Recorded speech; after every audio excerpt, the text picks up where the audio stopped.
به مهمترین ها در این ساعت از یک با من سعدالدین حکیمی خوش آمدید.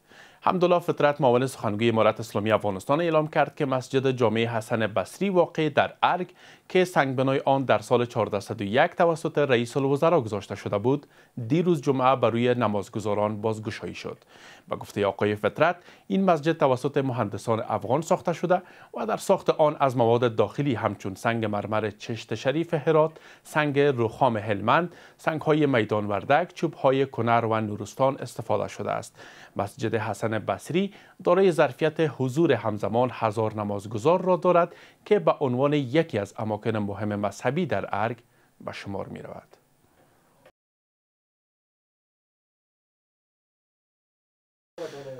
امیرخان متقی وزیر خارجه امارت اسلامی افغانستان با رزمار دی کارلو معاون دبیر کل سازمان ملل متحد در امور سیاسی و صلح در تماس تلفنی به بحث و تبادل نظر پرداخت.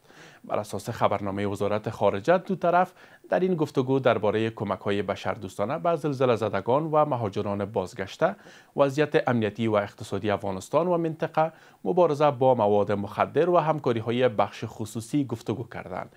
در این تماس، رزمار دی کارلو تأکید کرد که سازمان ملل متحد به طور جدی با تمامی طرف‌ها برای افزایش کمک‌ها به زلزله زدگان و بازگشت کنندگان در ارتباط است و دفتر دبیر کل تلاش‌های خود را برای تقویت تعامل سیاسی با افغانستان از طریق کشورهای عضو و نهادهای مرتبط ادامه می‌دهد. رسانه‌های هندی گزارش دادند که در پی انفجار یک محموله بزرگ مواد منفجره توقیف شده در مقر پلیس در کشمیر دست کم 7 نفر کشته و 27 نفر زخمی شدند. طبق گزارش‌های منتشر شده، کشته شدگان ماموران پلیس و کارکنان تیم پزشکی قانونی هستند. به نقل از گزارش‌ها، انفجار زمانی رخ داده است که تیم فنی پلیس در داخل مرکز مشغول بررسی مواد منفجره توقیف شده بودند.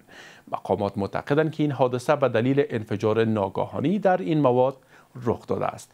گزارش‌ها حاکی از آن است که این انفجار خسارات سنگین به ساختمان مجتمع پلیس وارد کرده، چندین وسیله نقلیه در آتش سوخته و بخش بزرگ از ساختمان تخریب شده است. به گفته منابع بهداشتی، وضعیت 5 نفر از مجروحان وخیم توصیف شده است و ممکن است آمار تلفات بیشتر شود.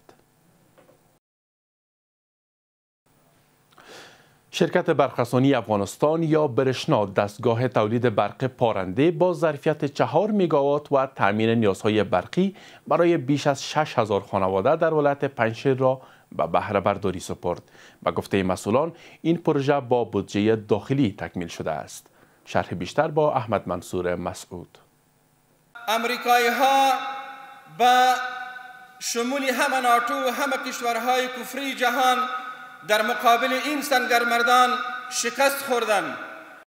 ریاست برقرسانی شرکت برشنا روز گذشته با حضور شمار از مقام‌های ارشد امارت اسلامی دستگاه تولید برق پارنده را با ظرفیت 4 مگاوات در ولایت پنجشیر به بهره برداری سپرد. به گفته مسئولان شرکت برشنا، این پروژه که از بودجه داخلی حکومت تمویل شده است، یکی از مهمترین گام‌ها در راستای تامین برق پایدار و تقویت زیرساخت‌های انرژی در کشور شمرده می‌شود.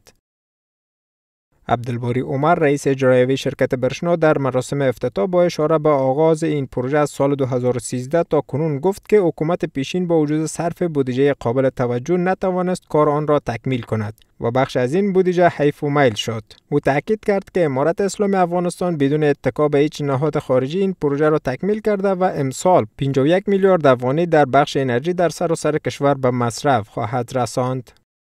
امروز که ما این بند را افتتاح میکنیم، شما میفهمین که در سال 2013 افتتاح آغاز کار این بند شده بود.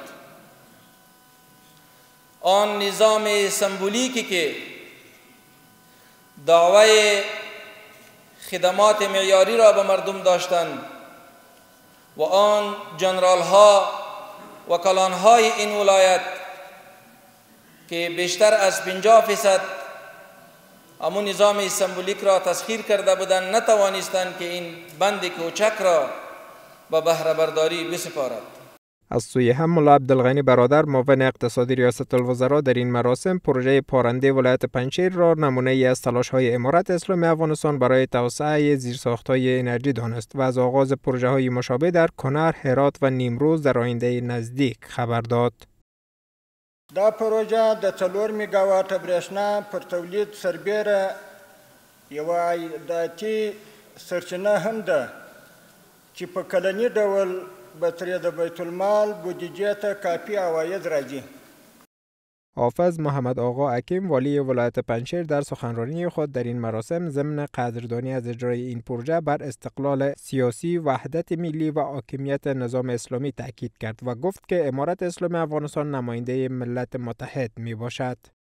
بعد از اینکه فضای اخوت در سراسر افغانستان تحکیم شد، دنیای کفر در افغانستان شکست خورد و امنیت و ثبات سرتاسری در افغانستان محکم شد، زمینه‌ای به خاطر آبادی و عمران و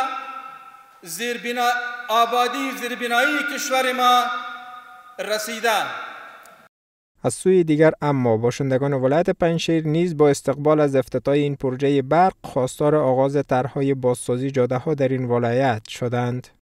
و دو سه سرکی که نیمکاره ماندن از دوران جمهوریت، یکی سرک پارنده است، سرک آبشار دره است، سرک بمباردار و سرک شتل. جناب محترم معاون صاحب یاب نمو یک تعدادش حتی آماده بودند که کارشان دقیق‌ریزی باید شروع شود، اینکه کارهایشان نیمکاره مانده. توجه خاصتان در این باره خواهان هستم. با باور آگاهان بهره برداری این پروژه برق رسانی در ولایت پنجشیر در رشد صنعت، تجارت و زراعت اهمیت اساسی دارد و می تواند نیازهای مهم از ساکنان این ولایت را برآورده سازد. ایالات متحده و شماری از کشورهای عربی به شمول عربستان سعودی، قطر و مصر روز جمعه خواستار تصویب فوری قطعنامه پیشنهادی ترامپ درباره غزه از سوی شورای امنیت سازمان ملل شدند. روسیه اما در تقابل با طرح پیشنهادی ترامپ پیشنویس قطعنامه درباره غزه را به سازمان ملل ارائه کرده است. ایالات متحده، قطر، مصر، امارات متحده عربی، عربستان سعودی، اندونزیا، پاکستان، اردن و ترکیه در بیانیه مشترک روز جمعه حمایت مشترک خود را از قطعنامه شورای امنیت که در دست بررسی است اعلام کردند. آمریکا هفته گذشته به طور رسمی طرح پیشنهادی خود را به شورای امنیت سازمان ملل ارائه داد و مذاکرات درباره این طرح را آغاز کرده است. به گزارش خبرگزاری فرانسه، طرح پیشنهادی آمریکا شامل یک دوره انتقالی 2 ساله در غزه است که ریاست آن احتمالاً بر عهده ترامپ خواهد بود. استقرار موقت نیروی بین‌المللی برای تامین امنیت مرزها و غیر نظامی سازی غزه با کمک مصر، اسرائیل و پلیس‌های تازه آموزش دیده فلسطینی از دیگر موارد مطروحه در طرح پیشنهادی ترامپ است. و در اخیر هم از ورزش این که محمد یوسف جهانگیر میلپوش موی تای افغانستان با درخشش چشمگیر خود توانست مدال طلای تاریخی بازی‌های همبستگی کشورهای اسلامی را برای افغانستان کسب کند. او در دیدار نهایی که شب گذشته برگزار شد، حریف خود را از کشور ترکیه با نتیجه 29-28 شکست داد و به مقام قهرمانی رسید. این ورزشکار افغان پیش از رسیدن به مرحله نهایی نیز عملکرد قدرتمند داشت و در 2 رقابت قبلی حریفان خود از اندونزیا و عربستان سعودی را شکست داده بود و با این پیروزی‌ها او به عنوان نخستین ورزشکار افغانستان موفق به کسب مدال طلای تاریخی در چنین رویداد معتبر اسلامی شد. با سپاس و امتنان از توجهتان، تا درود دیگر، بدرود.